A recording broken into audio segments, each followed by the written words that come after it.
And welcome to the Writer's Life, a place where you get the sight, sound, smells, taste of my particular writer's life.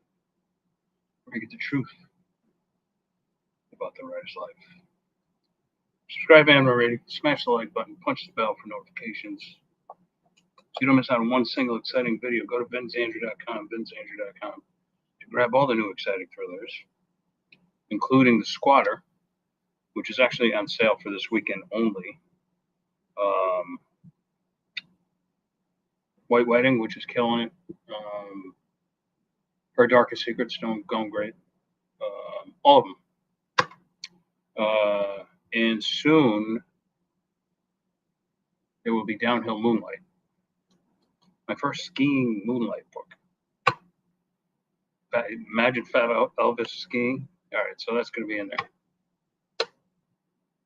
I got the idea from Sonny Bono's supposed accidental death. I think somebody took him out. CIA, something like that. Oh, I'm not supposed to say those three letters. So it's brutally humid Friday afternoon here. I'm finished with my writing for the day, and I figured I should check in at the Writer's Life. I should at least check in. I'm checking in a little bit late. A lot of it late, in fact. In fact, I haven't been in on any kind of schedule whatsoever because I've had all these appointments, and it's just I'm writing like crazy, which is nothing new for me. But I think I'm becoming even more prolific in my old age. That's a good thing, though. And so I'm getting to that point where I'm like, well, do I want to do a video or do I want to like keep writing? And it's been like keep writing.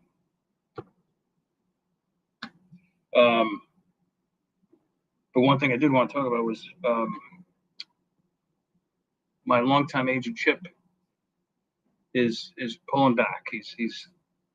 He's got some medical issues, and he's fine though. I mean, he's going to be fine, but he's just pulling back from the agenting game. Maybe he's representing a couple of people or something, and it's over. Basically, is what I'm saying. Now, Chip's been my agent for a long time, almost 20 years, I think. Like 29. What year is it? At least 15 years.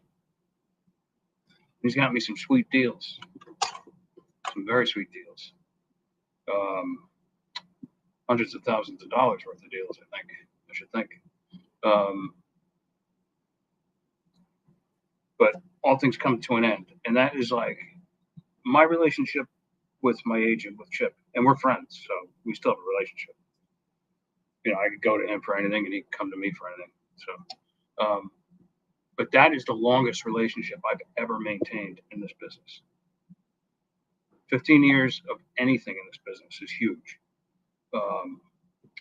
In this day and age, back in Ernest Hemingway's day, you had one publisher, and that was it for life. You stuck with them, and they didn't care whether your book sold or not. I mean, they cared, but they weren't going to drop you or anything like that.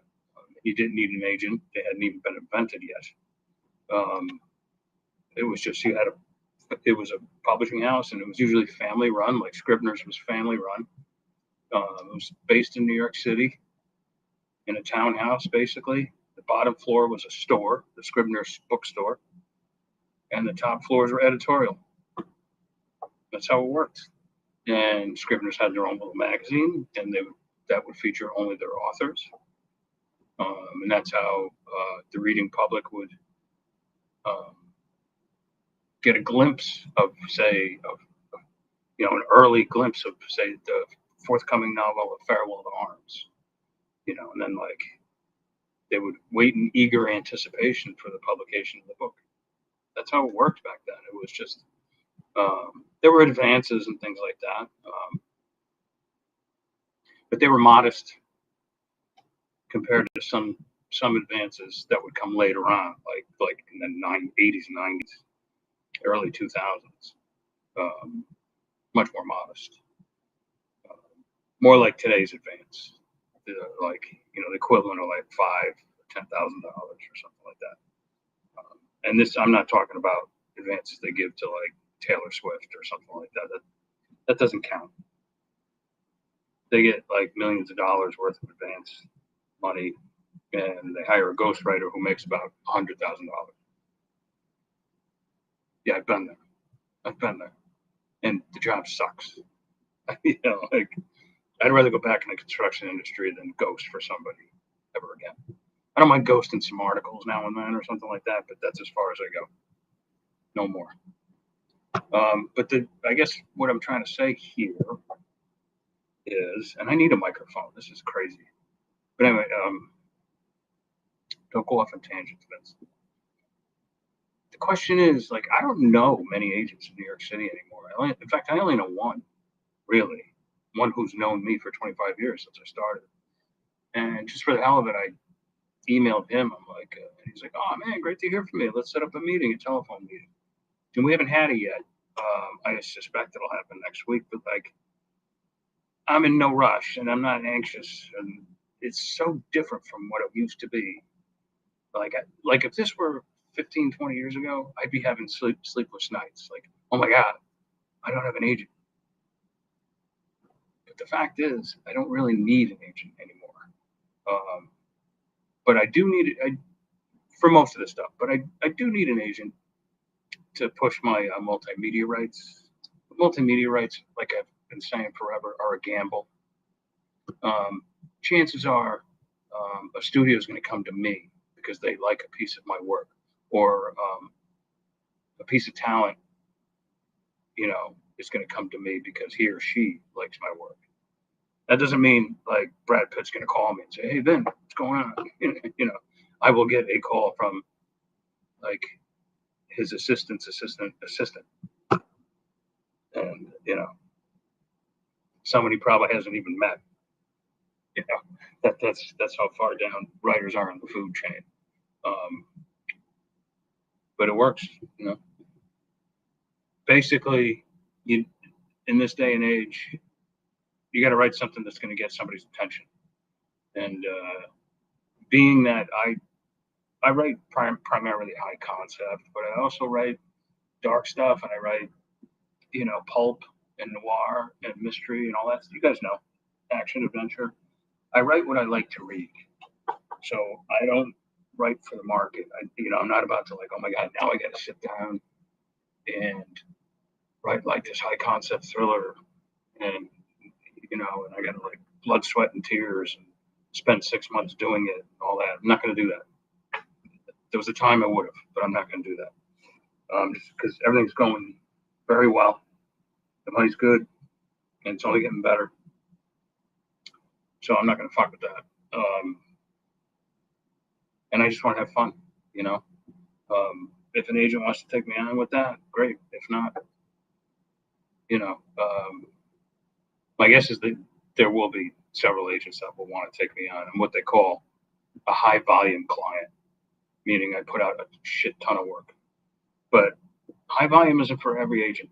They're just like, no, you know what? I can't deal with a guy like Vince. He's putting a manuscript on my desk every 30 days, and they can't deal with that. And I can't blame them.